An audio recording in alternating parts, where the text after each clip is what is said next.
আসসালামু আলাইকুম। আপনি যদি লাইফে সফলতা নিয়ে কাজ করতে চান, সফল হইতে চান, তাহলে এই ভিডিওটার একটা বার্তা একটু শিখে রাখবেন। সো আমরা একটা কথা খুব প্রচলিতভাবে শুনি যে it is very lonely at the top. সফল হওয়ার সাথে সাথে আপনার আশপাশের মানুষ চলে যাবে। সফলতা comes at a cost. You become alone. You became the guy who you wanted to be, বা lost everyone in the process. এই টাইপের কথাবার্তা আমরা অনেক শুনি, এবং এইটা নিয়ে কিছু কনটেক্সট, কিছু বিস্তারিত ব্যাখ্যা আপনাদের জানা রাখা উচিত লাইফে উপরে ওঠার জন্য। প্রথমত আপনি একটা জিনিস মনে রাখবেন, আপনি যদি বাংলাদেশ বা যে কোনো জায়গায়, এটা বাংলাদেশের ক্ষেত্রে অনেক বেশি প্রযোজ্য, বা যে কোনো জায়গায় আপনি যদি মানুষের সমালোচনা না চান, আপনি যদি এমন কোনো একটা কাজ করেন যে কাজটা নিয়ে বাংলাদেশের একটা সিঙ্গেল মানুষ সমালোচনা করবে না, এবং সবাই আপনাকে ভালোবাসবে, সবাই আপনাকে ভালো বলবে, সবাই আপনার পক্ষে থাকবে, তাহলে the only thing you can do is die. অর্থাৎ আপনি যদি কালকে সকালে উঠে মইরা যান, আপনি যত যেমনই মানুষ হন না কেন, সবাই বলবে ইস লোকটা ভালো ছিল, ছেলেটা ভালো ছিল, মেয়েটা ভালো ছিল, ইস খুব কষ্ট পাইছে, সে এই ছিল ওই ছিল। একমাত্র মরে যাওয়া বাদে আপনি লাইফে যা করেন না কেন, ইউ ডু এনিথিং, আপনি ভালো কাজ করেন, খারাপ কাজ করেন, মানুষের পক্ষে দাঁড়ান, বিপক্ষে দাঁড়ান, যাই করেন, আপনার লাইফে 19 থেকে 20 হওয়ার সাথে সাথে কারোর সাথে যদি যদি আপনার 1% ডিফারেন্স ক্রিয়েট হয়, there will be people against you. এবং এই ডিফারেন্সটা যদি লাইফে উঠার ডিফারেন্সটা 19 থেকে 20-এর জায়গায় 21, 22, 23, 25, 100, 200, 2000, 3000 উঠে, আপনি বুঝতে পারতেছেন যত সময় যাবে তত আপনার এই যে মানুষজনের আপনার অ্যান্টিতে যাওয়াটা, এটা আরও বাড়বে। এটা আপনাকে মানে নিতে হবে। এটা একটা বেসিক হিউম্যান নেচার, যে আমরা স্বভাবতই প্রচণ্ড হিংসুক। অর্থাৎ আমাদের চেয়ে কেউ একজন ভালো করুক, এটা আমরা চাই না, এবং এটা আমিও চাই না। এটা এই যে এমন না যে আমরা কেউই মহানুভব না। আমার চেয়ে যদি কেউ ভালো করে, অবশ্যই আমি হিংসুক হব, আমার হিংসা লাগবে। আমি আমার চেয়ে নিচের কাউকে দেখে হিংসা করি না, কিন্তু আপনি কখনো আপনার এলাকার মুদির দোকানদারকে দেখে বলবেন না যে না এই লোকটা কেন এরকম ভালো করতেছে। আপনি সবসময় ভাববেন যে আপনার চেয়ে যে একটু উপরে গেছে তাকে নিয়ে আপনার হিংসা হবে। সো এই বিষয়টা মনে রাখতে হবে যে বাংলাদেশে যদি আপনি চান যে না আপনার পাশে সবাই থাকবে, এটার একমাত্র উপায় হলো আপনার মরে যেতে হবে। এটা প্রথম পয়েন্ট। দ্বিতীয় যে পয়েন্টটা, people will love you when it is famous to love you, people will hate you when it is famous to hate you. Famous বা পপুলার আপনি যে ওয়ার্ড ইউজ করেন না কেন, মুদ্রা বাংলা কথা হইলো যে আপনাকে যদি সবাই ভালোবাসে, তখন গণহারে মানুষজন আপনাকে ভালোবাসবে। আপনাকে যদি একটা বড় সংখ্যক মানুষজন গালি দেয়, গণহারে মানুষজন আপনাকে গালি দিবে। There are examples in my life, আমার লাইফে এমন কিছু হয়েছে যে কিছু সময় আমি পাবলিক আউটরেজের শিকার হয়েছি, মানুষজন আমারে গালি দিয়ে নাই করে দিছে। আবার কয়েক মাস পরে যখন আমি আমার ভুলগুলো বুঝতে পারছি, ক্ষমা চাইছি, ফিরে আসছি, তখন আবার মানুষজন আমাকে ভালোবাসছে। এটাও একটা বেসিক হিউম্যান নেচার, যে আমরা পপুলিস্ট মন্তব্যটার দিকে বেশি যাই। যদি আপনাকে বেশিরভাগ মানুষজনই ভালো বলে, অনেক মানুষজনই আপনাকে ভালো বলবে, তারপর there will still be people যারা আপনার অ্যান্টিতে থাকবে। সেই দুইটা বিষয় যদি ক্লিয়ার হই, তাহলে তৃতীয় বিষয়টাতে আসি যে আপনি সাকসেসফুল হলে কেন আপনি একা হবেন। কারণ আপনি যখন সাকসেসফুল হইতে চান, সাকসেসফুল হওয়ার জন্য যেমন হার্ড ওয়ার্ক লাগে, তখন বিজনেস করবেন, ধরেন বিসিএস পাবেন, পড়াশোনা করবেন, অনেক কিছুই করবেন, ঠিক আছে। এই যে আপনি অনেক কিছু করতেছেন, এই জিনিসগুলো খুবই মেইন সাকসেসফুল হওয়ার জন্য। লাইফে success can be defined any way possible. আপনি যে কোনোভাবে, আপনি ধার্মিকভাবে সাকসেসফুল হতে পারেন, মানসিকভাবে হতে পারেন, শিক্ষাগত দিক থেকে, বাইরে বিদেশে যাওয়ার দিক থেকে, বিজনেসের দিক থেকে, এনিথিং গোস। আপনি যেইভাবেই সাকসেসফুল হন না কেন, আপনার নিজের মধ্যে ইনহারেন্ট পরিবর্তনটাই মেন। অর্থাৎ আপনি as a human being, as a man, as a women কতটুকু পরিবর্তন হলেন, এইটা হলো আসল। আপনি বাকি যদি নিজে পরিবর্তন হন, আপনার আশপাশ পরিবর্তন অটো হবে। আপনার আশপাশের সারাউন্ডিং পিপল, সারাউন্ডিং টিম, আপনার কোম্পানি, আপনার পড়াশোনা, আপনার ফ্রেন্ড সার্কেল, আপনার প্যারেন্টস, অটো পরিবর্তন হবে যদি আপনি পরিবর্তনটা হন। অর্থাৎ সাকসেসের মূল শর্ত হলো আপনার মধ্যে পরিবর্তনটা আসা। এখন দেখেন, আপনি যখন নিজের থেকে পরিবর্তনটা হচ্ছেন, তখন কিন্তু এই যে সারাউন্ডিংসের অনেকে পরিবর্তন হবে বলছিলাম, কিন্তু কিছু মানুষজন আছে পরিবর্তন হবে না। ধরে নেন আপনি কালকে, আমার যেহেতু স্টুডেন্টরা বেশি দেখে আমাকে, হ্যাঁ, আমি তোমাদের উদ্দেশ্যে বলি, ধরো তুমি কালকে থেকে চিন্তা করলো যে তুমি একজন গুড স্টুডেন্ট হবা, তুমি টাইম টু টাইম স্কুল কলেজে যাবা, তুমি কোনো আড্ডা দিবা না, বাইরে এরকম খেলতে যাবা না, তুমি সোশ্যাল মিডিয়াতে অত অ্যাক্টিভ হবে না, তুমি প্রচুর পড়াশোনা করবা, তুমি তোমার লাইফটা প্রাইভেটে নিয়ে নিবা, এবং তুমি স্কুল কলেজে কন্টিনিউয়াসলি ভালো রেজাল্ট করার চেষ্টা করবা, you compete with the good students.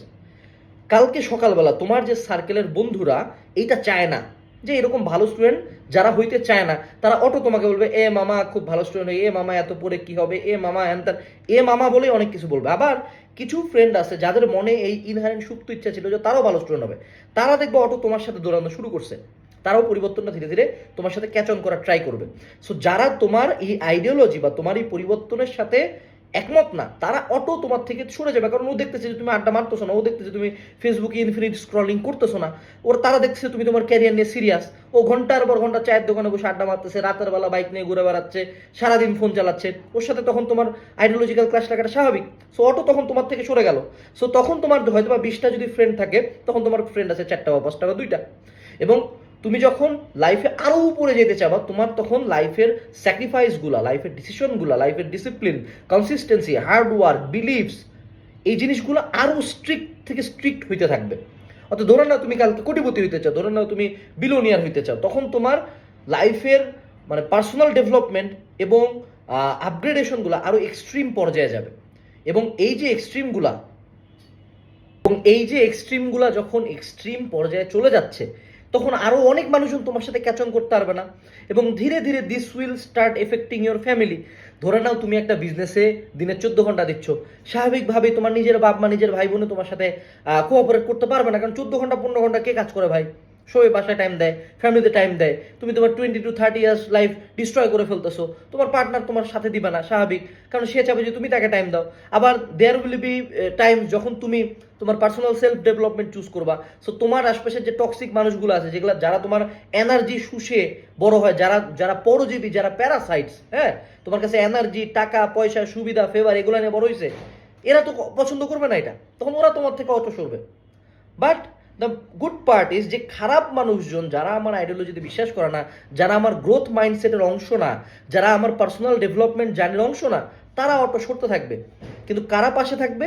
পাশে থাকবে হলো যারা আমার এই জার্নির সাথে অ্যালাইন্ড। এবং যখন তুমি লাইফে সাকসেসের ধাপে ধাপে ধাপে ধাপে উঠতে থাকবা, you will find like minded people, অর্থাৎ যারা তোমার সাথে লাইক মাইন্ডেড। অর্থাৎ তুমি দেখবা যে ধরো যারা নামানজি ইমানদার মানুষজন, এদের একটা সার্কেল আছে, এরা কয়েকজন মানুষজন একসাথে বেড়ায়, বিজনেসম্যান, এদের সার্কেল আছে। তুমি দেখবা তোমার কলেজের ভালো স্টুডেন্টরা, এরা মোটামুটি কানেক্টেড। অর্থাৎ যখনই তুমি লাইফে একটা সার্টেন স্কেলে যেতে চাও, তোমার লাইক মাইন্ডেড পিপল অটো তোমাকে ফাইন্ড আউট করে নিবে, অথবা তুমি খুঁজে নিবা। এবং যারা তোমার সাথে খাপ খাওয়াইতে পারবে না, তারা অটো হয় সরে যাবে, না হয় তোমাকে স্ট্রিক্টলি ডিসিশন নিয়ে সরাইতে হবে। এটা হলো আরো একটা পয়েন্ট, যে তুমি যদি সাকসেসফুল হইতে চাও, সময়ের সাথে তুমি তো লোনলি হবাই, এবং তোমাকে লোনলি নিজের থেকে ফোর্স করে হইতে হবে। কারণ দেখো, তুমি যদি একটা গাছ লাগাও, ফুলের গাছ লাগাও, সেটা বা ধানের একটা গাছ লাগাইলা, আশপাশে প্রচুর আগাছা, তুমি স্বাভাবিকভাবেই ওখান থেকে ফুল আশা করতে পারো না, ওখান থেকে ভালো ধান আশা করতে পারো না, ভালো ফল আশা করতে পারো না, তোমাকে এই আগাছাগুলো তুলতে হবে। অর্থাৎ তুমি যখন একা থাকবা তখন গুড, আর তোমাকে ওখানে আরো সার দিতে হবে, ওখানে আরো বিভিন্ন রকম পানি দিতে হবে। সো এই ইনপুটগুলো হলো গুড পিপলস। আর ব্যাড পিপলস, ব্যাড কোম্পানি, এগুলাকে তখন উখড়ায় ফেলাইতে হবে। এই যে তুমি উখড়ায় ফেলাইলা, এটাতে তোমারও কষ্ট হবে, ওই মানুষগুলোরও কষ্ট হবে। ওই মানুষগুলো তোমাকে বলবে যে এ তো স্বার্থপর, এ তো সাকসেসফুল হয়ে আমাদেরকে ভুলে গেছে। But this is the price of success. Success is always lonely. কিন্তু তখন তোমার আশপাশে 20টা মানুষের দরকার নেই, 2টা মানুষই দরকার, যারা অ্যাকচুয়ালি ওরকম ক্ষমতা রাখবে, যারা অ্যাকচুয়ালি ওরকম এফোর্ট রাখবে, এবং যাদেরকে দেখে তুমি বেটার হইতে চাবা। এখন তুমি মনে করো সেটা হচ্ছে খুব পরিশ্রমী, খুব ভালো একটা স্টুডেন্ট, তোমার ফ্রেন্ড প্রত্যেকটা ফেলুয়াবাজ, মদখোর, গাঞ্জাখোর, সারাদিন ঘুরে বেড়ায়, জীবনে তুমি ভালো স্টুডেন্ট হইতে পারবে না, কারণ এরা তোমাকে টানে নিবে। এরা হলো একটা ডেড ওয়েট। একটা মনে করো মানুষ ডুবে যাচ্ছে, তলায় আরো 2টা পাথর নাঙ্গে দিলে কিন্তু আরো ডুববে তাড়াতাড়ি। সো তোমার এই অবস্থাটা হবে। সো মনে রাখতে হবে, success comes at A price. মানুষজন অটো তোমার কাছ থেকে সরবে, এবং তোমাকেও সরানোর মেন্টালিটি রাখতে হবে। সো এখন যদি পারো, তুমি একটু লিস্ট ডাউন করো যে কারা তোমার লাইফে ভ্যালু অ্যাড করে, এবং তোমার সামনে যে গোলগুলা, সেগুলোতে কারা তোমার লাইফের সাথে ভ্যালু অ্যাড করতে পারে, এবং কারা অ্যাকচুয়ালি তোমার লাইফের ডেড ওয়েট, কারা অ্যাকচুয়ালি তোমার লাইফের প্যারাসাইটস, কারা অ্যাকচুয়ালি তোমার সাথে অ্যালাইন না, তাদেরকে ধীরে ধীরে সরানো শুরু করো। তোমাকে সরানোর জন্য যে এই তোর সাথে আমি কথা বলবো এরকম না, তুমি তার সাথে কমিউনিকেশন ধীরে ধীরে অফ করলে মানুষ অটো বুঝতে পারে, মানুষ অটো কাল্টি মারে। ঠিক আছে, এই হলো সামারি। সো আমরা যদি টোটাল জিনিসটা সামারি করি, এক হইলো তুমি লাইফে উপরে উঠলেই there will be people against you, তোমার অ্যাগেনস্টে কেউ নাই, তার মানে তুমি সিগনিফিকেন্ট কেউ না। দ্বিতীয় যে পয়েন্টটা, সেটা হলো তোমার লাইফে সাকসেসফুল হওয়ার জন্য লোনলি হইতেই হবে, কারণ তাদের সাথে আইডিওলজিক্যাল ম্যাচ হবে না, এবং মানুষ যেমন অটো সরবে, তোমাকে সরাইতে হবে। এই সিম্পল কয়েকটা পয়েন্ট যদি লাইফে খেয়াল রাখো, লাইফে ইনশাল্লাহ গ্রোথ আসবে। মনে রাখতে হবে যে তুমি জীবনে আসছিলে একা, তুমি সামনে জীবন থেকে চলে যাবে একা। এর মধ্যে তুমি তোমার জীবনে কত বেশি মানুষের লাইফে পজিটিভ পরিবর্তন আনতে পারো, মহান আল্লাহ তাআলার আনুগত্যের জন্য তুমি কত বেশি করতে পারো, এটাই তোমার লাইফের গোল, নট আমার 2-3 হাজার ফ্রেন্ড ছিল। আসসালামু আলাইকুম, টাটা।